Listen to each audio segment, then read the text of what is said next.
Bonjour à toutes et à tous. Merci à ceux qui nous suivent en live et merci surtout à Monsieur Mars d'avoir accepté notre invitation. Nous vous accueillons aujourd'hui au nom de Symposium et de UMACS dont je porte les couleurs. Alors Monsieur Mars, à 17 ans, vous fondez dans votre lycée votre première start-up, une entreprise spécialisée dans le domaine de l'organisation de concerts. Vous étudiez ensuite à l'université Paris-Dauphine avant d'être diplômé d'HEC. À 22 ans, vous fondez l'une des premières agences web françaises, la société A2X, que vous revendez 2 années plus tard pour entreprendre dans le capital risque entre les États-Unis et la France. En 2001, vous fondez une agence de publicité et de marketing mobile que vous vendez à Publicis 6 années plus tard.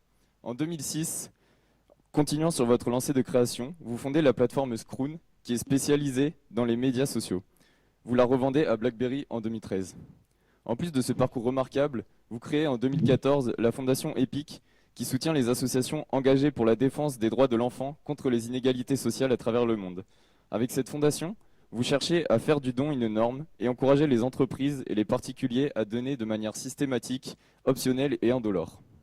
Vous financez cette plateforme unique grâce à la société de capital risque Bliss que vous avez également fondée en 2014 et avec laquelle vous avez investi dans des sociétés telles que Spotify, Pinterest, Too Good To Go ou encore Brut.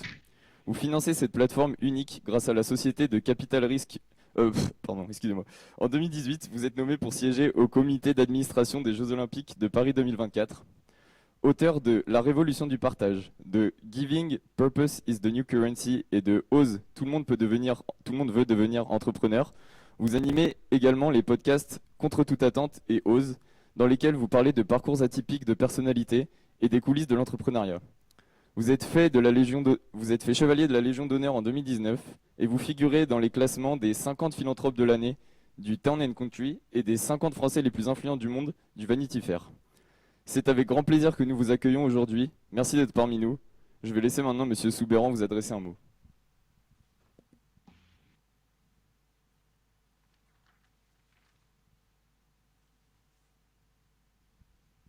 Bonjour, bonjour à toutes, bonjour à tous, bonjour Monsieur Mars. C'est toujours un plaisir d'accueillir les orateurs pour les conférences de symposium. Alors derrière, il y a toute une équipe d'organisation, de logistique, etc. Mais finalement, moi, on me confie toujours la partie la plus sympathique, la plus agréable, qui est celle de contribuer à cet accueil. Symposium m'impressionne toujours par la qualité des orateurs qu'il réussit à faire venir, qu'il réussit à attirer. Alors des orateurs qui peuvent être issus du monde politique. Alors, il y avait eu, je pense, François Hollande, il y avait eu Albert de Monaco, des personnalités de ce type-là, et puis des personnalités du monde de l'entreprise. Là, tout récemment, on a eu Nicolas Hieronymus, le prochain DG de L'Oréal. Donc aujourd'hui, on a vraiment le très grand plaisir, le grand honneur d'avoir Alexandre Mars qui a accepté de témoigner.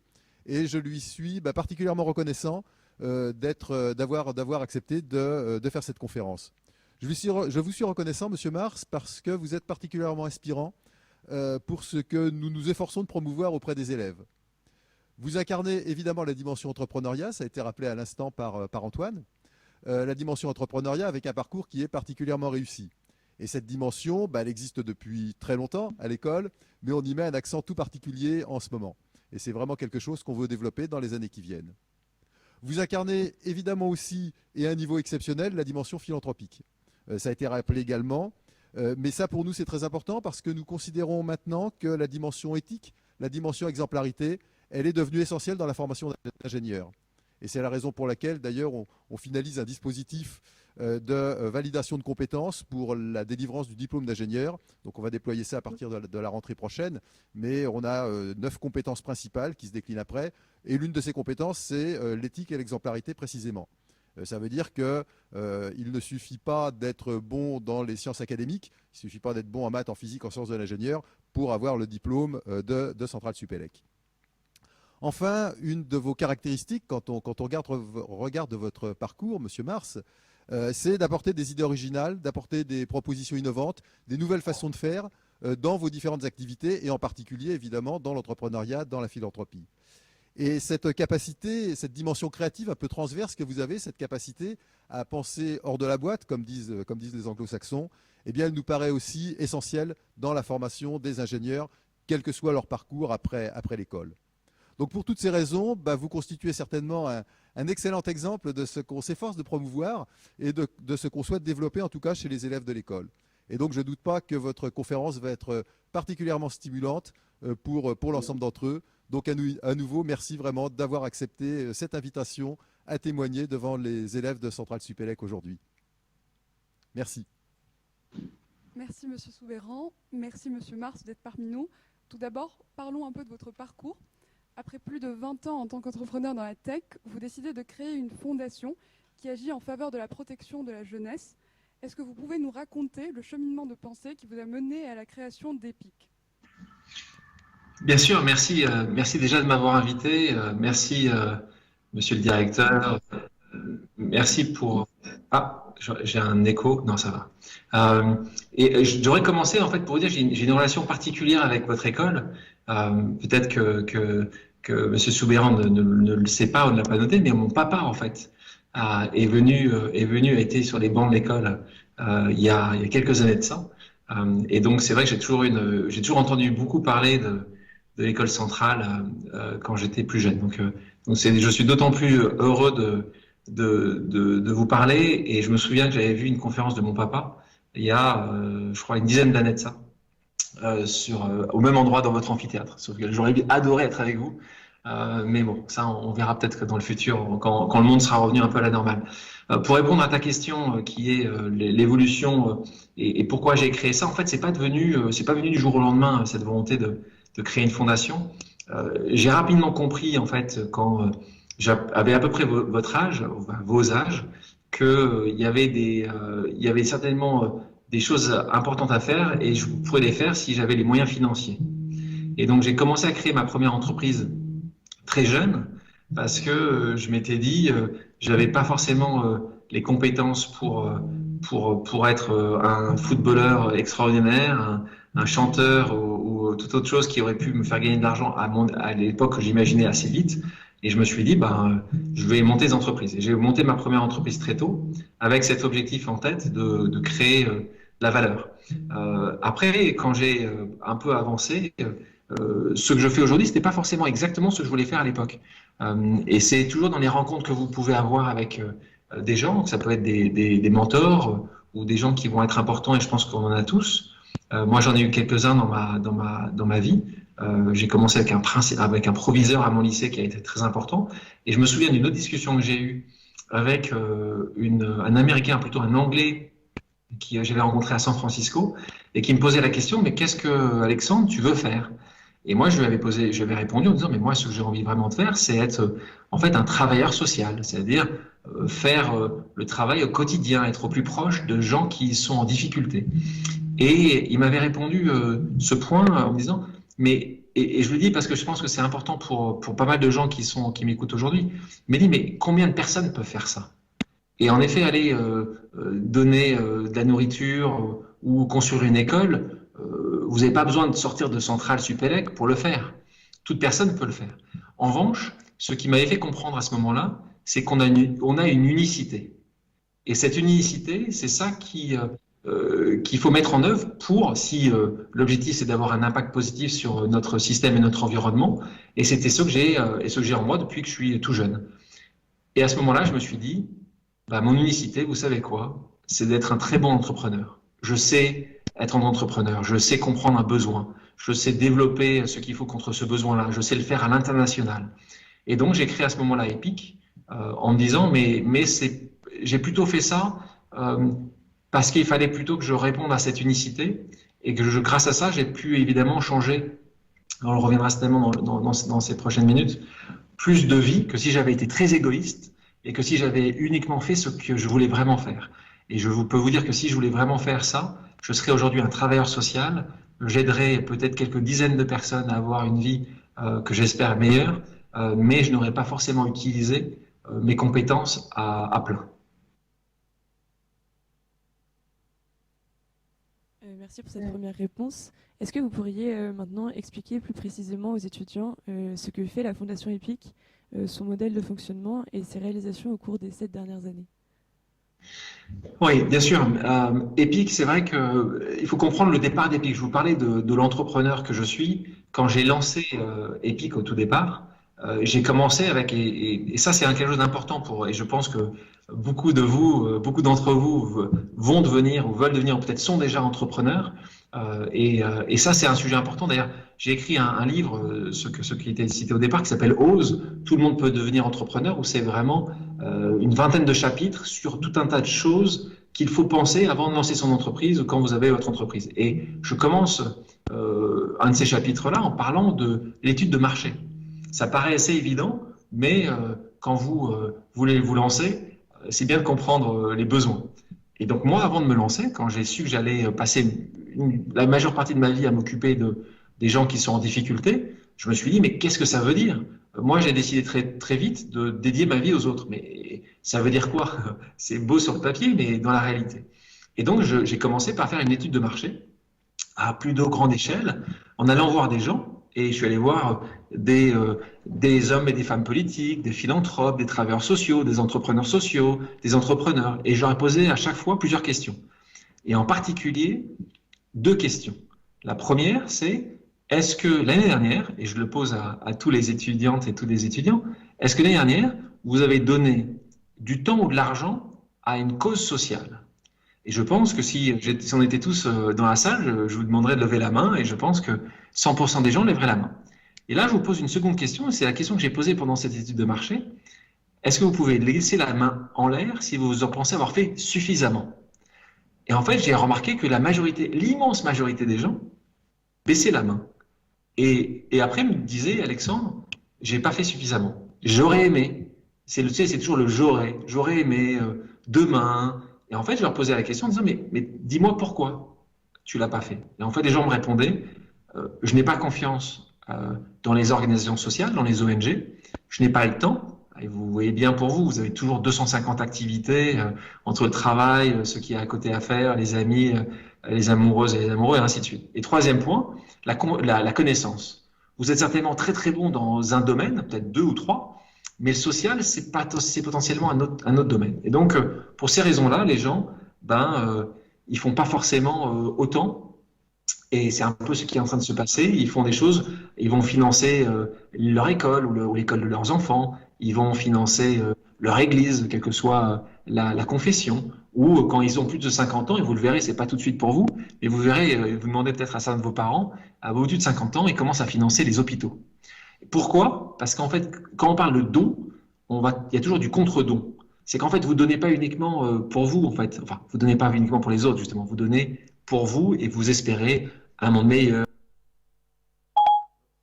Vous n'avez pas encore configuré de compte email. Allez dans le menu mail de l'app Mail pour créer un compte. Ah, donc, non, pas de souci. Je vais apprendre des choses pour créer un compte aujourd'hui.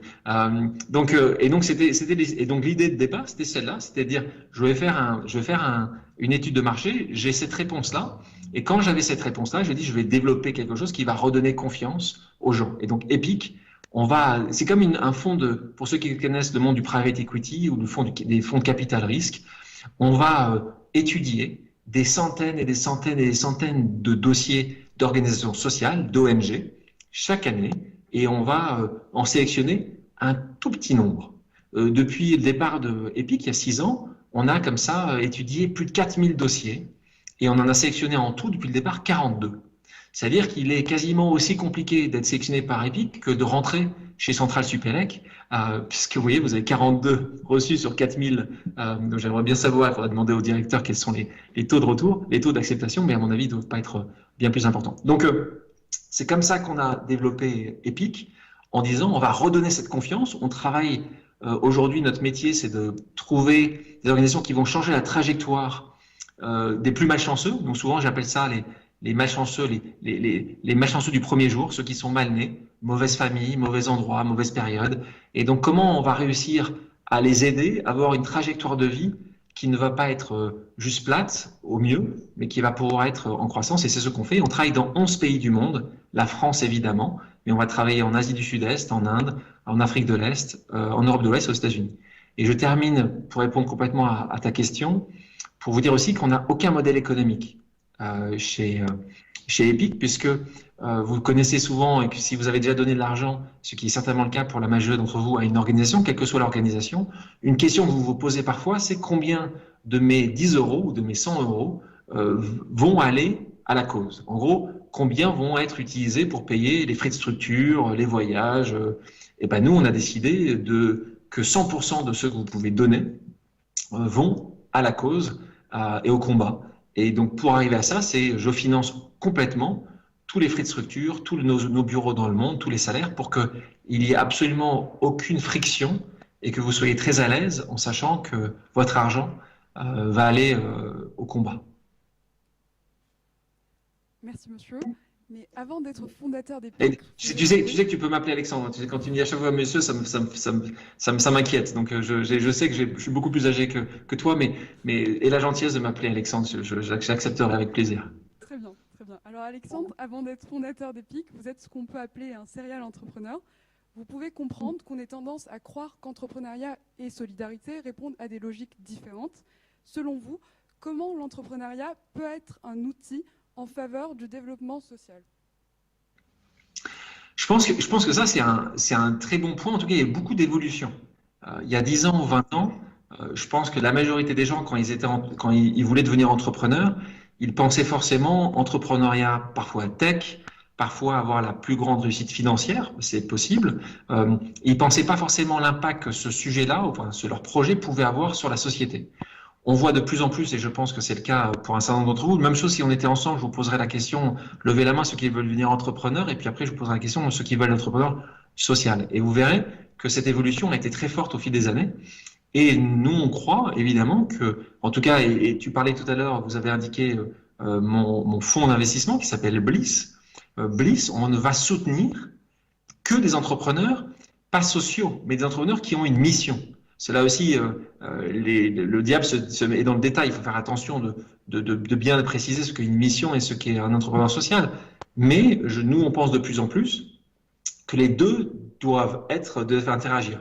Si on prend l'exemple de Too Good To Go, vous utilisez toutes les deux en tout cas l'application Too Good To Go, vous la connaissez ou pas? Non, pas forcément. Donc, alors peut-être que certains des auditeurs ou des auditrices le connaissent. C'est une application sur le gaspillage alimentaire. Donc, c'est une application qui vous permet qui permet aux restaurateurs ou aux boulangers au lieu de jeter son surplus, de le mettre dans un paquet surprise, ce qu'ils appellent un paquet, un sac surprise. Et vous allez retrouver pour 12 € de produits, ça va vous coûter 4 €. Donc, c'est un intérêt pour vous parce que globalement, vous allez avoir c'est un bon plan. Mais aussi, c'est un bon impact pour le restaurateur qui ne va pas jeter son produit, mais aussi sur la société, parce que vous le savez très bien que vous allez avoir un impact sur l'empreinte carbone. Cette entreprise, elle est belle sur le principe, mais ce qui est encore mieux, c'est qu'elle a un succès considérable. C'est que c'est des genres d'entreprises qui ont, par exemple, en septembre, elle avait 7% de croissance par semaine. C'est qu'aujourd'hui, c'est une entreprise qui est reconnue ou connue par une grande partie aujourd'hui des Français. Et donc, il y a des chiffres économiques qui parlent. Et cette entreprise, quand tu leur parles, et en plus, ça ne va pas les desservir, mais en plus de ça, la patronne internationale, la patronne France, la patronne monde, quand je dis la patronne, c'est que ce sont des femmes. Leur objectif, si tu leur parles, nous, on veut être une des premières unicornes cotées en bourse aux États-Unis qui soit B Corp. Parce que là aussi, peut-être que vous avez entendu parler de ce label qui s'appelle B Corp. On parle beaucoup de ESG, je pense que vous en parlez également, et c'est des thématiques dont vous parlez tout à l'heure d'éthique avec Monsieur Soubéran, votre directeur. En fait, on se retrouve aujourd'hui avec le ESG comme de plus en plus mis en avant. Et nous, on aime beaucoup ce label B Corp. Donc, pour tous les entrepreneurs qui nous écoutent, regardez bien B Corp. C'est un audit intéressant. Ça vous permet d'avoir un label qui va parler à vos employés, va parler à vos investisseurs. Et nous, on croit beaucoup ça.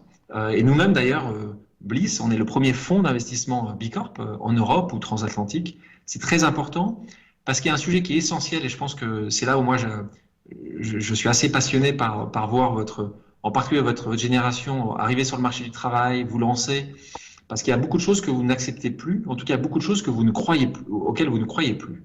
Et les entreprises qui disent oui, on fait le bien, c'est important pour nous, mais qui n'ont pas la capacité de le démontrer, je pense que c'est certainement pire que les entreprises qui ne disent rien. Et je pense que ce label-là est un bon label pour prouver. Donc, pour répondre à ta question, je pense que c'est très important, de plus en plus. Et pourquoi c'est important, et je terminerai là-dessus, c'est parce que c'est demandé de plus en plus par nous consommatrices, consommateurs. C'est-à-dire qu'il y a 20 ans de ça et 10 ans de ça, on ne se posait pas la question. Moi, aujourd'hui, j'ai dû commander cette semaine, parce que j'étais un peu à la bourre, un produit sur Amazon, mais j'ai honte. Enfin, tu vois, le paquet est arrivé chez moi, j'avais quasiment honte. J'ai vite sorti le paquet, je l'ai mis à la poubelle et j'espère que mes enfants n'ont pas vu. Et ça, je pense que c'est la même chose chez vous, de plus en plus, et c'était pas le cas il y a 5 ans, on se posait même pas la question. Et aujourd'hui, on regarde les entreprises. C'est qui le patron? Ecosia, j'espère que très peu d'entre vous continuent à font des recherches sur Google ou Chrome plutôt. J'espère que vous utilisez Ecosia, Lilo. Enfin, ce qui est génial, c'est qu'on se retrouve de plus en plus à avoir des outils et des marques qui nous permettent d'aligner ce qu'on pense important avec nos actions. Et ça, c'est très nouveau. Et parce que je suis peut-être un peu long, je suis désolé dans les réponses. Parce que combien d'autres questions vous avez avant de passer au Q&A? On en a Ça à va? peu près 3. Oui, on est bon niveau temps. On est bon encore? Oui. D'accord.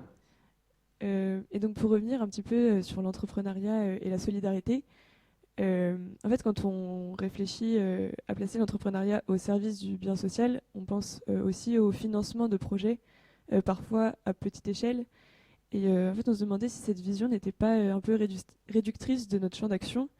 Et est-ce qu'il ne serait pas plus pertinent ou plus efficace pour répondre aux problématiques qui sont les nôtres, d'encourager des prises de décision ou des mesures gouvernementales, voire des politiques communes à l'échelle internationale? Ouais, enfin, là on rentre sur un sujet majeur. Je pense que peu de choses vont pouvoir évoluer sans des politiques volontaristes fortes. Donc, je pense qu'on ne peut pas imaginer. Alors, je suis ravi là. Je vois vous êtes 2 à m'interviewer. Vous êtes 2 femmes.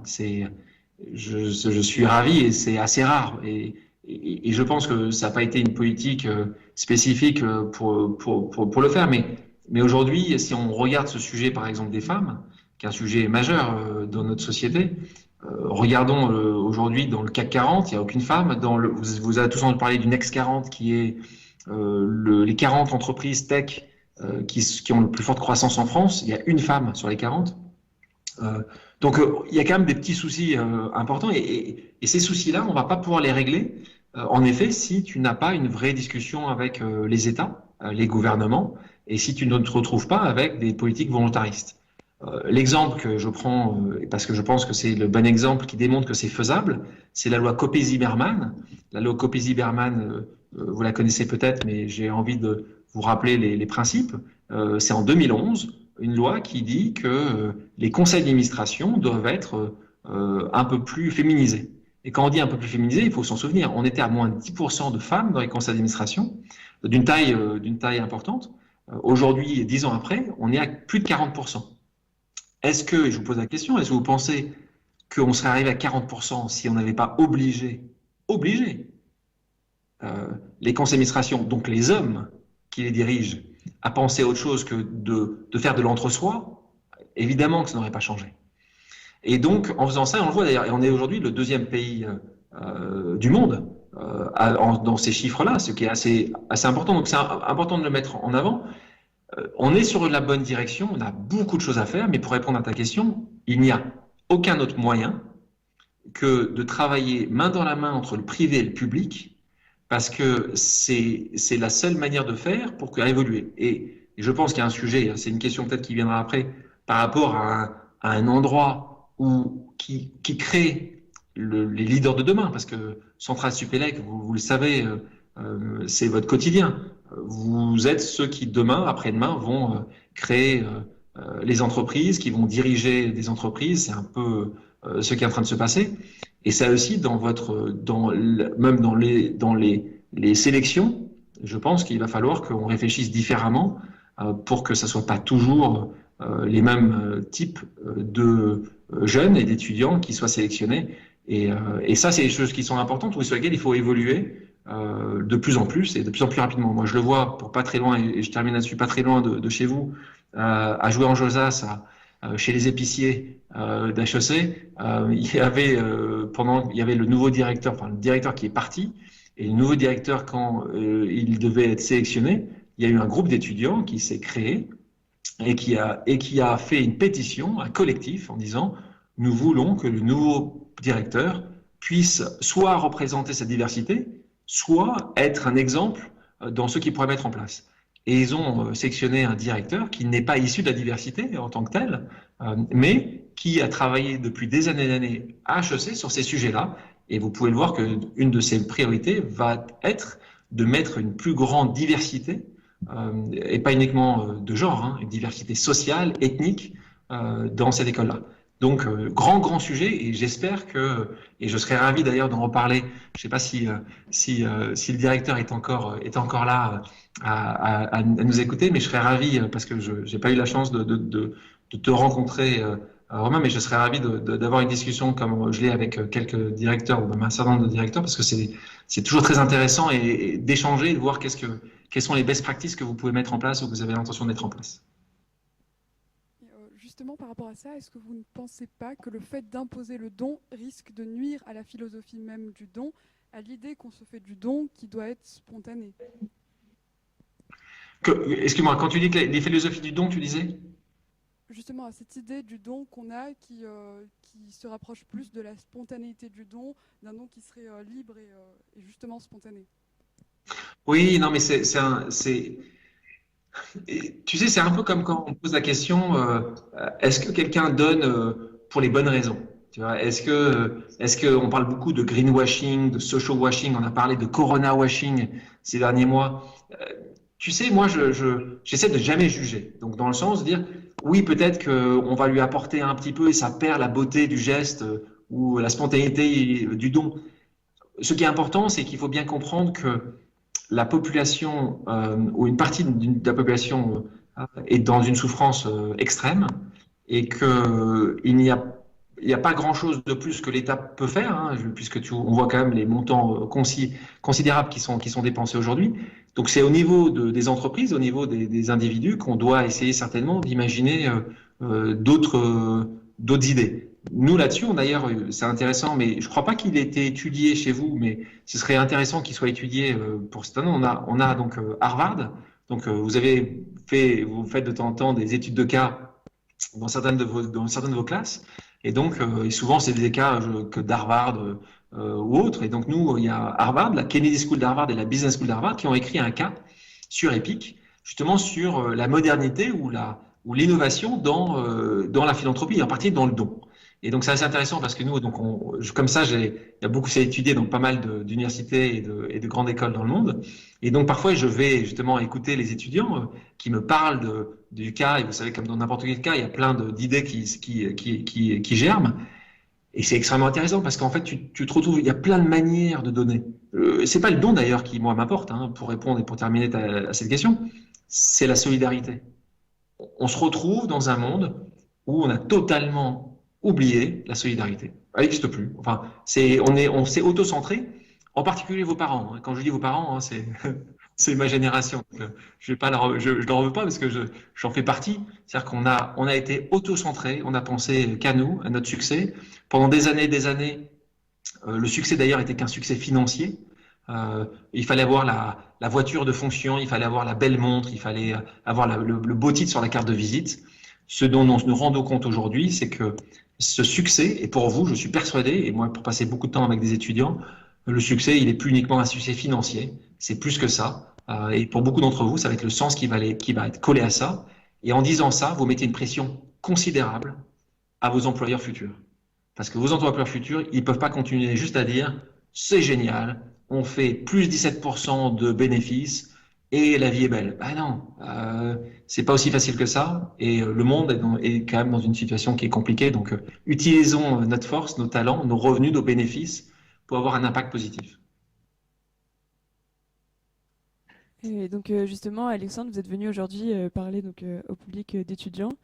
Et donc dans votre auditoire, il y a des étudiants qui seront donc des futurs entrepreneurs, comme vous l'avez dit. et qui sont effectivement soucieux des maux sociaux et conscients de la nécessité d'agir, mais qui souhaitent quand même avoir une certaine aisance financière et qui ont peut-être un petit peu encore cette idée ancienne du succès.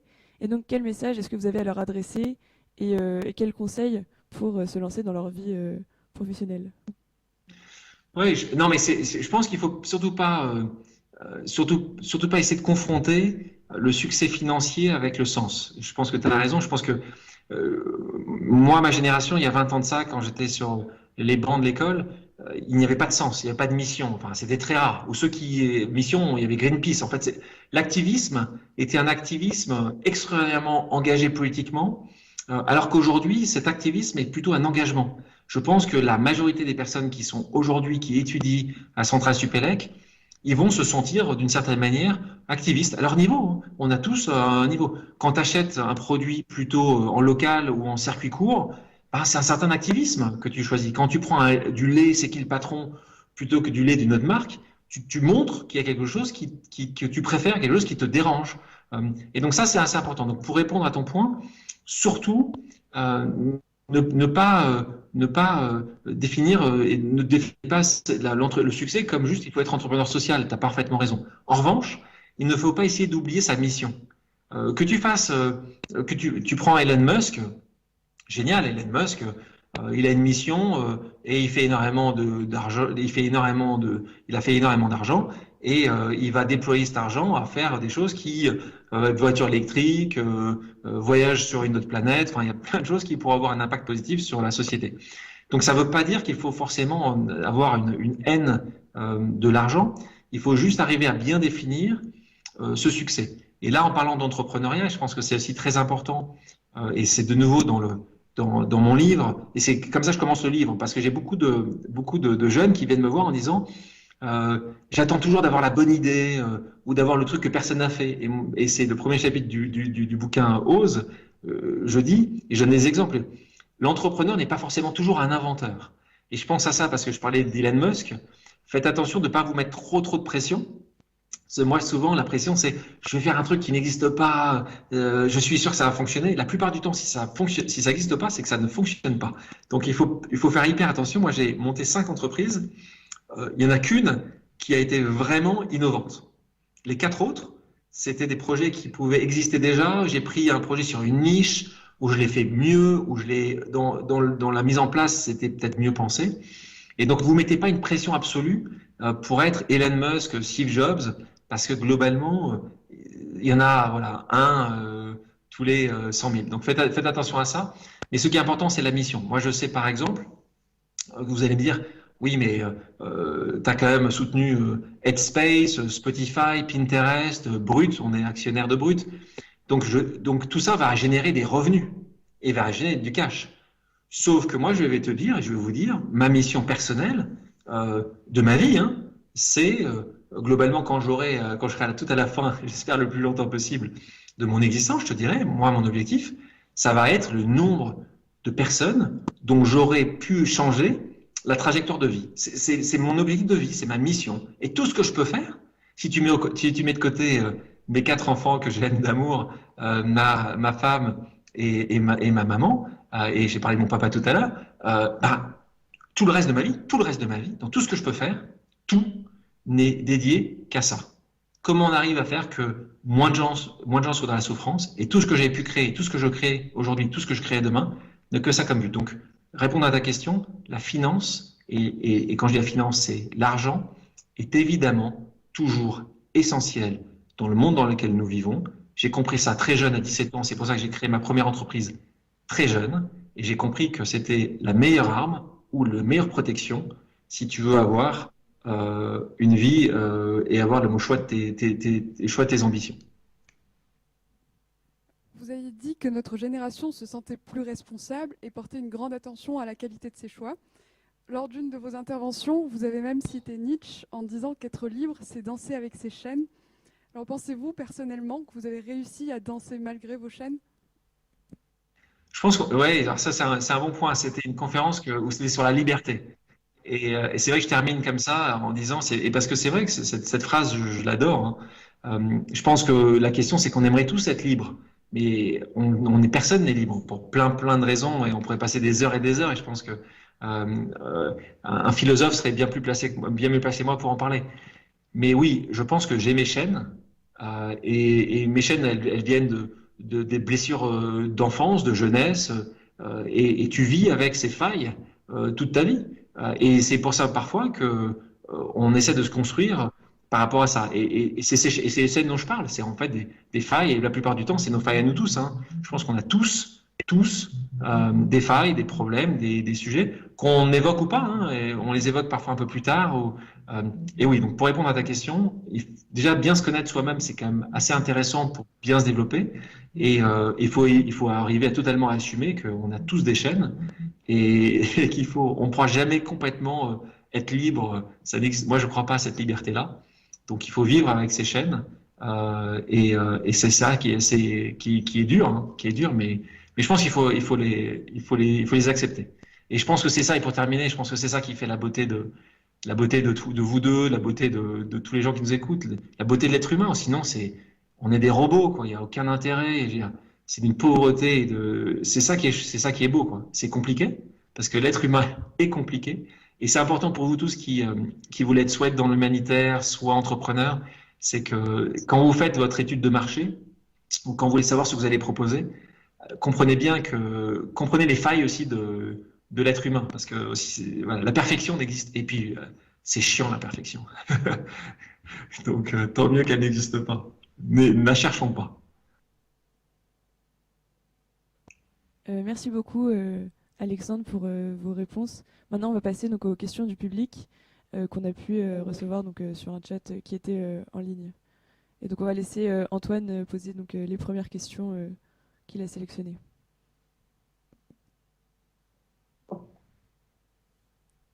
Alors, la première question, c'est nous sommes nombreux à être engagés pour des causes solidaires. Nous dédions du temps à celles-ci, mais nous avons peu de ressources financières.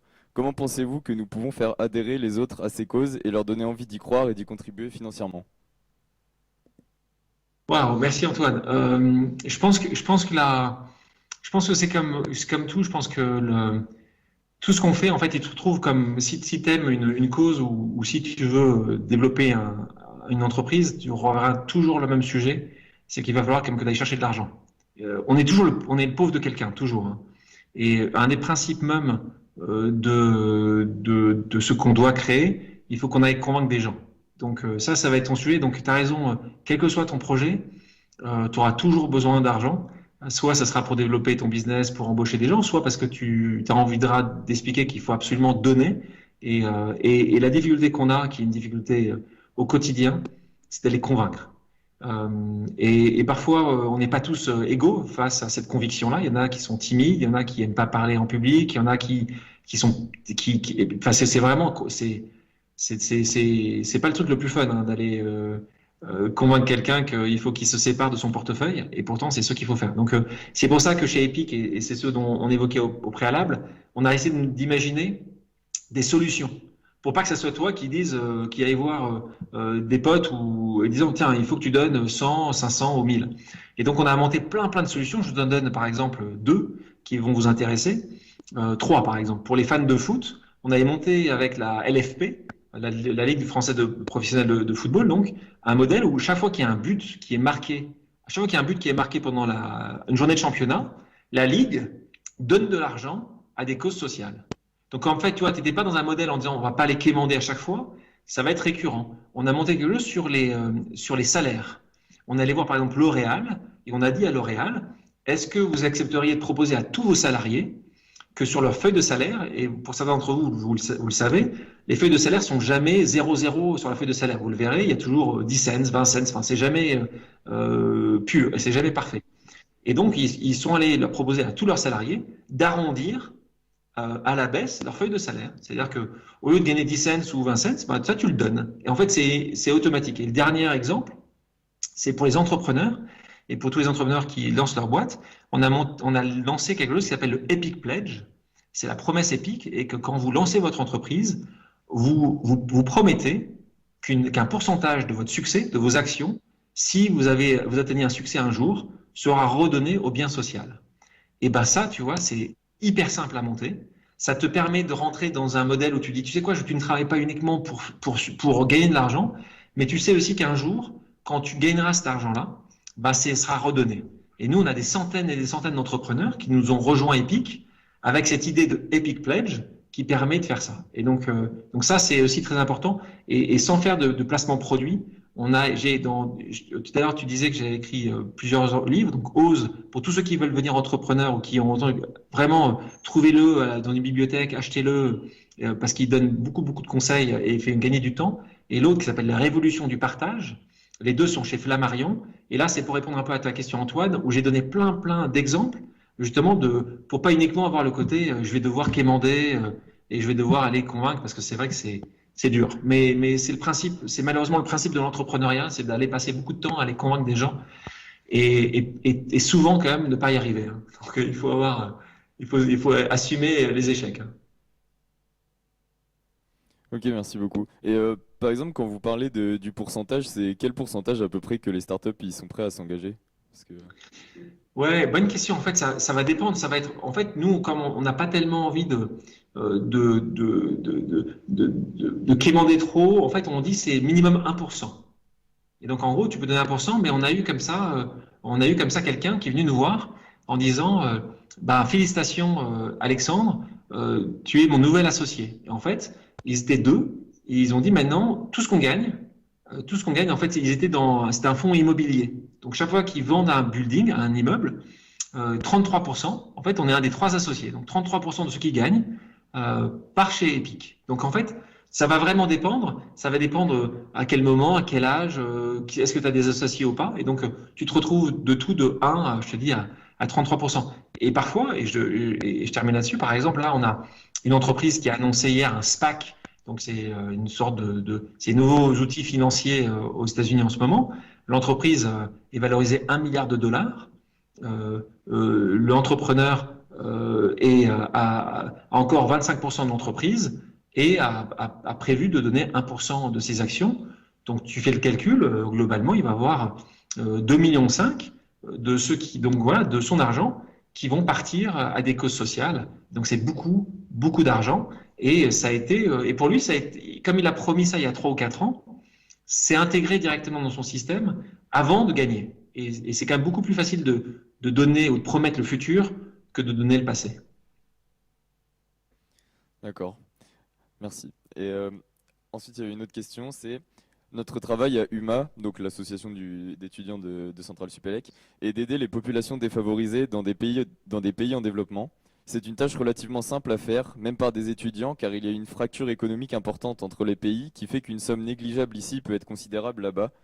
Comment voyez-vous l'aide pour des personnes dans le besoin dans les pays très développés, comme les États-Unis ou la France? Comment aider ces gens-là, sachant qu'une campagne de dons, même massive, peut ne pas être suffisante sur le long terme et que les métiers se raréfient? Alors là c'est une question. Moi, j'ai eu souvent cette question, ce questionnement-là. On appelle ça l'altruisme efficace. Donc, effective altruism, c'est un principe. C'était d'ailleurs un docteur, un PhD, qui a écrit un bouquin là-dessus, qui est sur cet activisme altruiste, activisme efficace. Qu'est-ce que ça veut dire? C'est exactement ce que tu viens de dire, Antoine. C'est que si tu dois donner 100 €, ton 100 € aura plus d'impact en Afrique qu'à Paris. Et en fait, moi, j'étais parti vraiment sur ce principe-là il y a 10 ans de ça. Et à force de parler avec des gens, je me suis rendu compte que quand j'allais évoquer ces sujets-là auprès de gens à New York, à San Francisco, à Paris ou à Londres, les gens me répondaient, c'est très bien ce dont tu me parles, mais d'une manière très égoïste. Antoine, c'est ce que je te disais tout à l'heure. N'oublions pas comment est l'être humain. L'être humain, par définition, est rempli d'un certain égoïsme. Et c'est pas mal ou bien, c'est un fait. Et donc, si tu dis à quelqu'un qui peut donner, tu vas donner en Afrique, il va la plupart du temps te répondre, oui, mais moi je sais qu'à 3 blocs, il y a 3 rues de là où j'habite, il y a des besoins. Et donc, c'est pour ça que chez Epic, on a décidé d'avoir une répartition 50-50, 50% dans les pays en voie de développement, 50% pour les pays développés, parce que en fait, c'est pas si simple que ça. Donc l'idée de dire on va donner 100 € en Afrique et ça sera plus d'impact, la réponse est oui. Ta question c'est que tu ne trouveras pas les 100 €. Donc, c'est pas si évident que ça. C'est pour ça que nous, on dit d'une manière très ouverte, on va pouvoir t'aider si ça t'intéresse l'Afrique et on va te trouver des organisations qui sont exceptionnelles en termes d'impact sur cette jeunesse. Mais si tu nous dis que ce qui est un peu plus important pour toi, c'est les quartiers prioritaires en France, ben on va aussi t'aider parce que on va pas vouloir que tu mettes ça de côté parce que c'est un sujet très important. Il y a toujours les bonnes raisons de pas donner, Antoine. Et donc nous, moi, mon objectif, c'est à chaque fois de dire, tu sais quoi, on a toujours quelque chose pour toi. Tu auras beaucoup de mal de nous dire, ah ben malheureusement, non, non. Où tu veux, on sera là et ne trouve pas d'excuses pour aider les autres. D'accord, merci. Et donc, on a une dernière question de la part du public. Bonjour Alexandre, notre association UMACS est une association de solidarité internationale. Nous sommes 62 étudiants, récoltons des fonds pendant toute l'année pour mener nos projets pendant l'été dans 5 pays du monde. J'aimerais connaître votre avis sur la solidarité internationale. Est-ce pour vous un mode d'action durable, en particulier le fait de s'y rendre l'été alors que nous aurions la possibilité de simplement envoyer l'argent à des ONG partenaires sur place?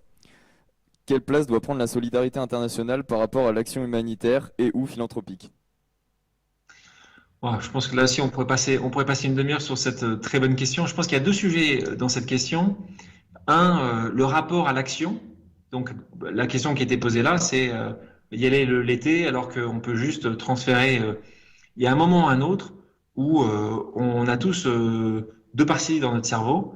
Une partie qui va être très dans le process, dans la compréhension, dans l'analytique, et puis l'autre qui va être plutôt aux côtés de notre passion potentielle. Et je pense que quand les 62 étudiants de cette association se donnent tellement de mal pendant l'année à récupérer de l'argent, l'objectif, c'est certainement pas uniquement de voir sur une carte postale ou sur un site internet l'impact. Et moi, je suis le premier à aimer aller sur le terrain parce que d'un côté, on peut pas juste faire des dossiers et réfléchir à avoir les meilleurs process et la meilleure stratégie si on va pas voir les gens qui sont dans la difficulté. Donc pour moi, c'est essentiel de pouvoir avoir les deux ensemble, avoir un bon projet, mais aussi d'aller récupérer, d'aller voir les gens qui l'utilisent et qui en ont besoin. Après, sur la solidarité internationale, c'est un peu un sujet abordé au départ, enfin la question d'avant, elle est essentielle. Et de nouveau, on a ces accords Nord-Sud qui sont très importants. Et quand on voit les agences de développement, on prend l'AFD par exemple en France, dont les budgets ont été augmentés ces derniers mois, heureusement qu'on doit s'imposer, de partager une partie de notre richesse pour, là en particulier l'Afrique, parce que l'AFD utilise une partie de ses financements pour l'Afrique, parce que c'est ça, la solidarité, elle existe aussi là-dedans. Je pense qu'on est auto-centré dans nos pays, hein, pas que nous Français, mais on pense que voilà, parce qu'on parle la même langue, parce qu'on a le même passeport, on vaut plus que d'autres, ou les autres n'ont pas le droit à autant. Je pense que il y a des choses, je pense que comme moi, vous avez été outré de voir des bateaux qu'on n'accepte pas à nos ports parce que ils ont une autre nationalité. Mais ce monde-là est un monde, c'est l'ancien monde. C'est juste inacceptable de penser qu'ils vont, parce que quoi, ils vont prendre des emplois. Mais de quoi on parle? On parlait de 75 personnes, 150 personnes, quand on a 67 millions de Français. Donc il y a un moment ou un autre où il y a plein de cadres qui doivent être cassés. Et notre sujet, et c'est encore une fois ce qui m'intéresse dans notre travail au quotidien, c'est de ne plus accepter. C'est vous tous qui l'êtes déjà, hein, mais ne pas lâcher votre activisme, votre engagement. N'allez pas dans les boîtes qui ne respectent pas ça. Ou vous êtes sûr, d'ailleurs, je suis sûr que vous ne le direz pas. Moi, je vois les chiffres. Les chiffres, ces chiffres-là sont incroyables. Ils n'étaient pas du tout les mêmes il y a 20 ans de ça. Jamais aujourd'hui vous allez bosser et je ne vais pas les citer parce que ce serait leur donner de la publicité, mais vous êtes incroyable, incroyable. Et ça, c'est important. Et c'est important là où vous allez bosser, c'est important là où les produits que vous allez acheter. Je pense que ça veut tout dire. La solidarité, elle est de tous les instants. D'accord, merci. Et enfin, lors d'actions pour collecter des fonds, nous avons parfois eu droit à des refus de la part de personnes qui estimaient avoir déjà trop donné, sans même d'ailleurs trop savoir pour quelle cause elles avaient donné. D'autres fois, il nous a semblé que l'on nous donnait en partie parce qu'il était gênant de refuser. Comment multiplier les dons sans avoir l'impression d'abuser de la générosité des gens? C'est vrai, moi j'ai eu cette question-là, en tout cas j'ai cette réponse-là quand je suis allé, quand je vais de temps en temps, j'y vais très souvent convaincre les gens, mais de temps en temps j'ai eu cette réponse de gens qui me disaient, mais moi je suis déjà un donateur. Alors je pose la question, Antoine, tu es un donateur, pourquoi? Et la réponse qu'on me donne, c'est je paie mes impôts. Et chez beaucoup de gens, en particulier dans un pays régalien comme la France, beaucoup de gens disent je paie mes impôts, donc j'agis pour une meilleure solidarité. Ce qui est juste, on va certainement pas dire que c'est pas vrai. Les impôts sont là pour justement permettre d'avoir une meilleure balance et une meilleure solidarité. Il n'empêche, aujourd'hui, c'est certainement pas suffisant et il faut arriver à démontrer que on peut parfois faire plus. Et quand je dis ça, je dis souvent le terme de seuil de douleur. Ce seuil de douleur, c'est et chacun d'entre vous, si je vous prends tous les trois qui êtes en face de moi, je pense que votre seuil de douleur, il n'est pas le même. Peut-être que pour toi, Antoine, donner 1, c'est facile. Peut-être que 10, c'est difficile. Peut-être que 100. Et ça, c'est compliqué parce que quand vous commencez à rentrer sur ces sujets-là, vous commencez à rentrer dans un modèle de jugement. Et c'est bien la chose la plus simple à faire dans notre monde, c'est juger. La chose la plus compliquée, c'est pas juger. Voilà, je te regarde, je me dis, je te juge, il a les cheveux longs, il a un bon beurre, enfin, c'est hyper simple, hein. Et donc je vais m'arrêter sur la première chose que je vais voir de toi. Et ça, c'est la chose sur laquelle on va essayer de lutter. Et c'est pour ça que il y a certaines personnes il faut apporter des solutions. Quoi que vous fassiez demain, vous allez développer, pour les entrepreneurs qui sont là, vous allez développer des solutions. Et c'est ça qui est important. C'est pour ça que je vous reparle de l'offre et la demande. Et pour répondre à ton point, tu ne peux pas aller voir quelqu'un. Ça ne marche pas. En lui disant donne. Ça marche pas. Le mec va dire mais t'es qui, Antoine? D'où tu viens me voir pour me dire ça? Donc il faut être beaucoup plus intelligent et stratégique. Ça va être des solutions. Je te prends l'exemple du Epic Pledge pour les entrepreneurs. Il y a plein de manières que Epic a développé et d'autres pour justement être plutôt dans quelque chose d'un peu plus soft, on va dire. Est-ce qu'il y a d'autres questions? Ouais, Antoine. Oui, j'aimerais juste rebondir. Du coup, est-ce que vous pensez qu'on peut pouvoir aider des causes sociales sans entreprendre ou c'est compliqué? Non, je pense que c'est un bon point. Je pense qu'on peut énormément aider des causes sociales. Ça peut être par le volontariat, ça peut être pour mettre en avant, ça peut être par les réseaux sociaux, ça peut être par la communication. Je pense qu'un certain nombre d'entre vous, ils vont passer du temps. Je vous donne un exemple. Dans pas longtemps peut-être, quand vous rentrez dans le monde actif, il y a une organisation sociale qu'on aime beaucoup qui s'appelle Télémac. Et Télémac, ça prend des jeunes de 5e et ça les accompagne jusqu'à la terminale. Les jeunes venant exclusivement de quartiers sensibles et qui n'ont pas forcément accès à ceux qu'un certain nombre d'entre vous ont pu avoir accès. Et donc, tu vas les accompagner. Et ça, quand tu as 22, 23, 25 ans ou 28 ans, tu n'as pas besoin d'être entrepreneur. Tu es chef de produit, chef de projet, directeur quelque chose dans ton entreprise. Tu lèves la main et tu dis, ben moi, j'aimerais bien, une fois par mois, passer du temps à aider un de ces jeunes. Et donc là, on est sur du mentorat.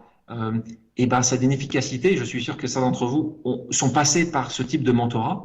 Et c'est exceptionnel. Donc, non, il n'y a pas que entreprendre pour aider. Je pense que c'est au quotidien.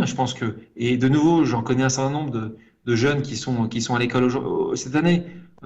Ceux qui vont livrer de la nourriture, appeler des personnes âgées en situation d'isolement de temps en temps dans la semaine. Enfin, vous êtes incroyables, vous faites énormément. Donc, il n'y a pas uniquement besoin de créer une entreprise, mais c'est parfois une option qui est utile. Mais de nouveau, ne nous mettons pas une pression absolue parce qu'il y a tellement d'autres manières pour améliorer cette solidarité. Et pour rebondir un petit peu là-dessus et sur l'unicité dont vous parliez au début de la conférence, est-ce que en tant qu'ingénieur diplômé de Centrale Supélec, si on décide de s'engager dans une ONG et d'aller travailler sur le terrain, est-ce que c'est ne pas exploiter notre unicité et nos compétences? Est-ce qu'il vaut mieux justement exploiter nos compétences pour ensuite aider, ou est-ce que aller sur le terrain, si c'est ce dont on rêve, est suffisant? En fait, ta question, tu as déjà les deux réponses. C'est vrai que moi, j'ai pu rencontrer les deux types de personnes, soit des gens, et je me souviens, j'avais une discussion comme ça avec un ancien patron de Apple, et c'est une marque que j'aime vraiment pas, Apple, hein, vraiment, tout ce qu'elle représente est à mon avis à peu près tout ce que je déteste. Et pourtant, le patron me disait, moi, je préfère générer des revenus importants en gardant ce poste-là, et je sais que en ayant gagné beaucoup d'argent, je redéploierai cet argent-là. Donc son unicité à lui, c'est dire moi je peux être grand patron d'Apple, continuer à générer des revenus et de ça, enfin, ou des bénéfices, et comme ça je peux déployer. Donc, et l'autre côté, c'est des gens qui disent ben moi, ma mission, elle revient sur la mission. Hein. Ma mission, c'est certainement pas d'avoir le plus grand compte en banque, c'est de faire les choses qui me semblent le plus pertinent. Et puis il y a des choses au milieu. Je te prends un exemple, moi, un exemple chez Bliss. Tous les gens qui travaillent chez Bliss font pas mal de choses. Ils donnent 20% de tout ce qu'ils ont. Donc 20% de tout ce qu'ils vont gagner en carry et autres vont partir dans des causes sociales. Et deuxièmement, ils donnent 5% de leur temps. Donc pour répondre à ton point là, j'ai quelqu'un qui est exceptionnel, ils sont tous très très bons. Et il va dire, ben moi, cet été, je vais partir 3 semaines en Afrique, utiliser mes compétences. Et ces compétences, on parle d'unicité, c'est pas uniquement d'aller servir, tu vois, la nourriture. C'est que lui, il va dire, bah, attends, votre système d'information, il n'est pas du tout carré. Moi, je vais prendre 3 semaines et ce que je vais vous apporter comme compétences et talents vont vous faire gagner en fait des choses que vous n'aurez jamais accès si c'était pas moi. Et donc, tu vois, tu as vraiment des options différentes.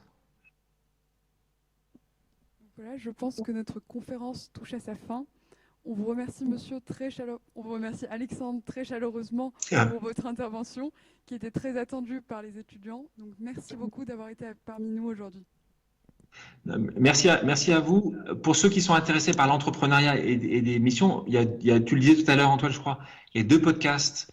Et c'est des sujets importants parce qu'on a essayé d'aborder justement, de faire venir des gens qui étaient soit des gens qui n'auraient jamais pu, quand tu regardes au début de leur vie, leur trajectoire a été complètement différente. Et donc c'est une hypothèse qui s'appelle Contre toute attente et qui sont des histoires de vie. Et beaucoup ont cassé ce plafond de verre qui peut être régional, qui est pas forcément que ethnique, hein, qui est parfois, quand tu te retrouves à Montpellier, c'est plus compliqué que quand tu grandis à Paris intramuros. Donc ça, je vous le conseille. Et puis l'autre qui s'appelle Ose, où c'est beaucoup d'histoires d'entrepreneurs qui nous racontent plein de sujets qui sont entrepreneurs sociaux ou entrepreneurs tech ou entrepreneurs classiques. Et ça aussi, je pense qu'on apprend toujours. Et moi, c'est ce que je fais au quotidien en écoutant les autres. Donc c'est pour ça que moi, j'étais ravi de passer un peu de temps avec vous parce que même vos questions, moi, parfois me font essayer de comprendre ou d'imaginer parfois des choses encore plus simples ou plus adaptées pour le futur. Donc merci pour cette invitation, vraiment.